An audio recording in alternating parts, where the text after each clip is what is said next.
merci Josué pour une présentation d'un projet de recherche particulièrement pertinent pour les agriculteurs ici en Haïti, pour les agents vulgarisateurs ici en Haïti, mais aussi pour ceux qui font la recherche dans ce secteur. La dernière présentation va se faire par M. Réginald Séan, qui est le directeur exécutif de l'association Zami Agricole, une organisation à but non lucratif située à Fort-Coron, dans le plateau central. Elle est axée sur le développement économique communautaire, la formation professionnelle et l'agriculture. Séan a également servi de coordinateur national pour MGP, un projet financé par l'USAID, visant à augmenter la production agricole dans les départements du Sud et de la Grande-Anse. Séan donne des consultations dans le domaine de l'éducation agricole et a collaboré avec plusieurs universités aux États-Unis sur les recherches sur la conservation des sols, l'inoculation du rhizobium, l'arachide, la production du biogaz, la biodiversité et la fertilité des sols. Séan est titulaire d'une licence en sciences agricoles et ressources naturelles à l'université Earth à Costa Rica et d'un MBA en gestion à but non lucratif de l'université Brandeis, avec une concentration sur l'entrepreneuriat social et la gestion de l'impact. En 2018, Séan a cofondé Kata Status, une société de conseil spécialisée dans l'agro-industrie et la gestion de back-office en Haïti. Donc, sa présentation intitulée « Paiement des services écosystémiques dans le plateau central d'Haïti, carbone, café et collaboration communautaire ». Merci.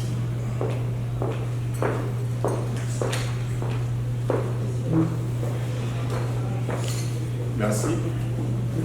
Bonsoir à tous, c'est avec plaisir que je vais vous présenter notre projet de recherche qui est paiement pour services environnementaux, carbone, café et collaboration communautaire. Et ce projet a été réalisé en collaboration avec Sewanee University et l'association Zami Agricole, avec la participation de Deborah McGrath, qui n'est pas avec nous, moi-même, Réginald Séan, et Kelly Watson. Cette présentation est divisée en 5 parties. Je vais commencer avec une définition des paiements pour services environnementaux et les bénéfices. Ensuite, je vais situer le contexte du projet pour ensuite expliquer la méthodologie, présenter les résultats et conclure. Tout d'abord, on va commencer avec la définition. Les paiements pour services environnementaux, ce sont des outils ou des instruments qu'on utilise pour inciter les gens à protéger l'environnement en contrepartie. Donc, et pour bien formuler, les paiements pour services environnementaux, ce sont des outils, des moyens qui consistent à rémunérer les personnes en contrepartie de l'adoption de pratiques favorables à la préservation de l'environnement.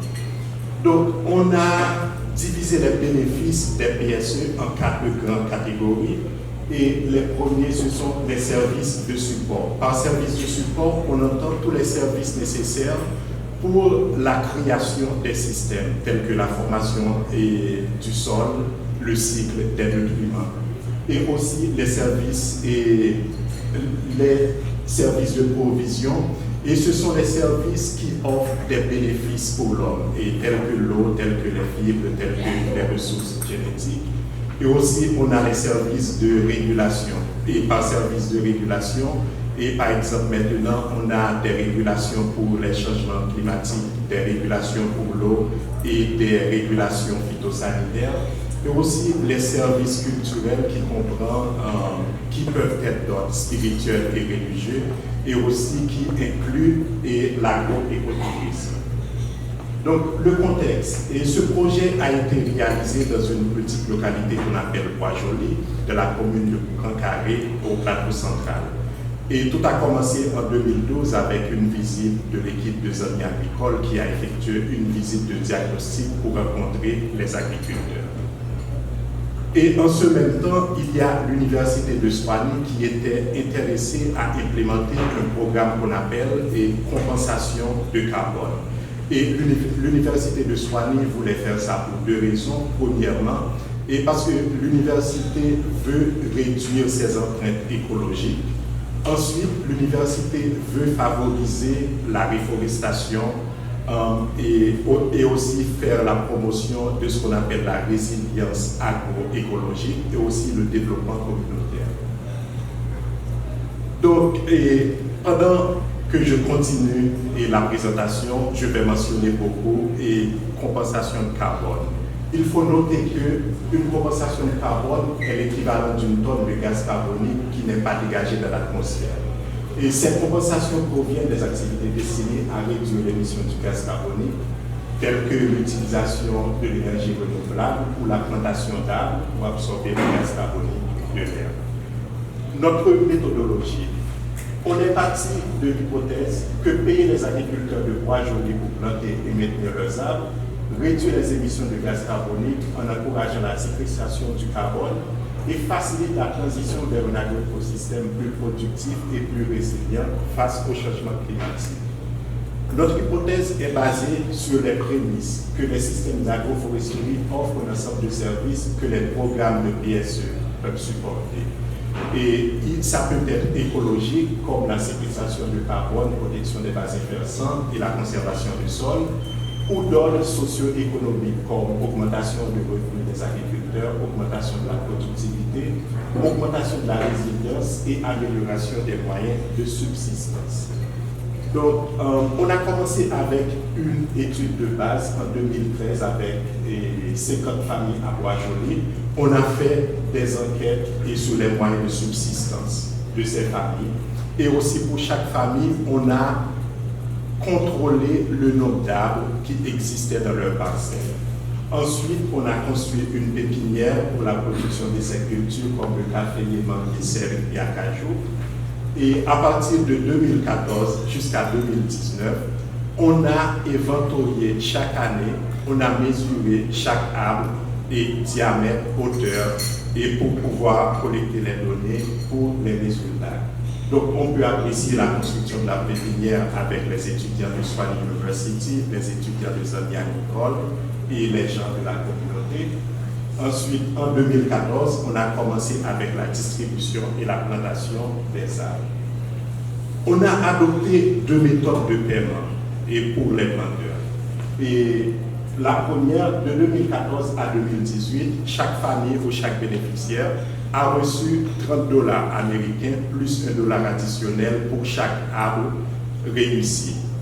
Et on a considéré cette méthode de paiement parce qu'au début, la quantité de carbone séquestré était très faible, le paiement ne serait pas intéressant ou incitatif pour les agriculteurs. Ensuite, en 2019, les familles ont été récompensées à raison de $50 américains par mégagramme ou tonne de gaz carbonique séquestré.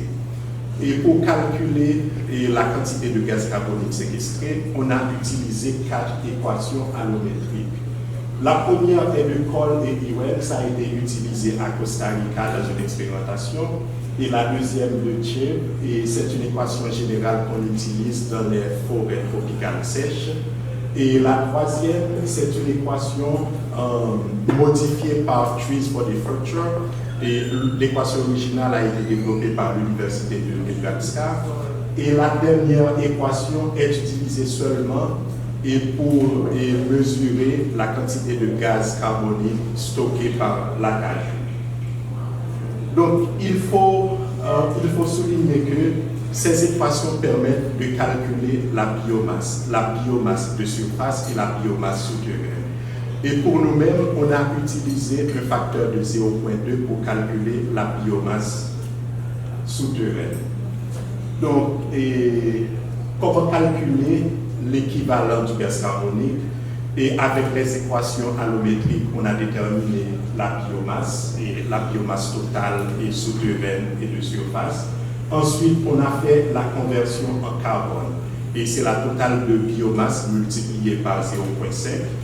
Et avec la quantité de carbone, on a calculé la quantité de gaz carbonique qu'on a multiplié par un facteur de 3,67, qui est le quotient de la masse moléculaire du gaz carbonique 44 sur le carbone qui est 12.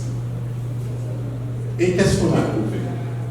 Donc, vous pouvez apprécier de 2014 à 2019, lorsqu'on a commencé le projet avec les familles, il y avait moins de 500 arbres plantés à la fin du projet en 2019 et on a répertorié 6 000 arbres de couverture, sans parler du café. Et on a aussi remarqué que la quantité de gaz carbonique séquestré est proportionnelle au nombre des arbres plantés. Et par exemple, en 2016, on a eu moins de 5 mégagrammes ou 5 tonnes de gaz carbonique séquestré. Et en 2019, avec les résultats, on a eu environ 120 tonnes de gaz carbonique séquestré. Et aussi, on a étudié espèce par espèce l'évolution pendant les années. Et si nous pouvons voir, de 2014 en 2019, on a répertorié la quantité d'espèces et la quantité d'arbres plantés par espèce, que ce soit pour le caféier, que ce soit pour l'acajou et le manguier et le cèdre. Donc, à la fin de l'étude, on a répertorié environ 9659 arbres plantés. Comme vous pouvez remarquer en gris, il y a la variété de café Arabica typica qu'on a commencé. Ça a diminué avec le temps. Et c'est parce qu'il y a eu deux problèmes. Ça a été attaqué par Coccus viridis, qui est la cochenille verte du café, mais aussi la rouille du café, Emilia vastatrice. Et en cet instant-là, en 2017, on a introduit une autre variété qu'on appelle Catura, une autre variété qui est beaucoup plus résistante à la rouille. Ensuite, on a calculé espèce par espèce l'évolution, la croissance des arbres. Si on peut voir, et le cèdre, qui est l'espèce la plus plantée par les agriculteurs, est aussi l'espèce qui a le taux de croissance le plus élevé. Et par exemple, en 2019, on a un arbre de cèdre à environ 3,30 m pour un diamètre d'environ 68 mm. Et on a aussi étudié dans notre étude le revenu. Qu'est-ce que ça a rapporté aux familles? Donc, de 2014 à 2019, les familles ont bénéficié directement de 15 000 $ américains qu'on a payés sous forme pour séquestration de carbone. Et en 2019, comme nous pouvons constater, il y a une famille qui a eu 672 $ pour une seule année, parce que cette famille-là, ces arbres ont séquestré environ 13 tonnes de carbone. Et on a aussi d'autres familles qui ont reçu environ 300 $ et les paiements ont été faits dans l'ordre de 50 $ à 672 $ en 2015 comme paiement direct qui a été fait aux planteurs. Et comme j'avais mentionné au début, il y a 15 000 $ que les familles ont reçus sous forme directe, sans compter les arbres, les formations et les autres supports qu'on a donnés, par exemple des chèvres et des semences. Donc, qu'est-ce qu'on a pu voir avec cette étude? Donc, et cette étude a duré environ 6 ans, c'était une étude pilote. Donc maintenant, avec les résultats qu'on a eus, cela nous donne une idée beaucoup plus précise de ce que peut apporter les services et les paiements pour services environnementaux en Haïti. Donc, et durant les 5 ans du projet, on a eu une augmentation de 40% des arbres de la communauté, malgré le caféier a diminué de 50%. Et les arbres de couverture tels que acajou et cèdre sont 10 fois plus nombreux en comparaison lorsqu'on a commencé. Et les arbres de couverture, on a remarqué, ont un taux de croissance très élevé malgré les conditions défavorables, par exemple la qualité du sol de la communauté. Et en 2018, les familles ont eu leur première récolte de café qu'ils ont vendu. Et entre 80 à 120 mégagrammes de gaz carbonique ont été séquestrés. Donc, avec les équations allométriques que nous avons basées sur les résultats, on espère pour cette année que la quantité de carbone séquestré sera entre 140 à 250 mégagrammes. Donc, comme leçon apprise, c'est prouvé que les paiements pour services environnementaux peuvent constituer une alternative pour les agriculteurs des pays pauvres. Par exemple, Haïti, avec les familles ou les bénéficiaires qui travaillent dans les communautés rurales. Et le paiement pour la séquestration du carbone a un effet motivateur sur la plantation et la maintenance des arbres. Ceci, on l'a vu avec l'augmentation croissante du nombre d'arbres plantés et réussis de la communauté. Le paiement pour la séquestration du carbone réduit la déforestation. Et parce que 50% dans les enquêtes socio-économiques qu'on a fait, 50% des familles ont dit, avec l'argent qu'ils ont reçu du paiement pour le carbone, ils ont utilisé cet argent qui autrement, il allait couper et faire du charbon pour vendre pour avoir cet argent. Donc les familles vendent les produits et pour les familles reçoivent un paiement en cash et aussi les familles peuvent vendre les produits de leur système agroforestier. Et puis à partir de cette recherche, on a vu que les institutions académiques, les institutions de recherche peuvent jouer un rôle clé dans les paiements pour services environnementaux. Donc, si on veut augmenter les paiements pour services environnementaux, ça peut avoir des impacts positifs sur le développement. Et par exemple, la réduction de la pauvreté et la réduction de la faim, et aussi la vie aquatique et la vie terrestre. Donc ça, c'est aligné avec les objectifs de développement durable. Et ce sont les littératures qui ont été utilisées et nos remerciements à toutes les institutions qui ont aidé, telles que Zone Agricole, Swan University et Sommet. Et merci.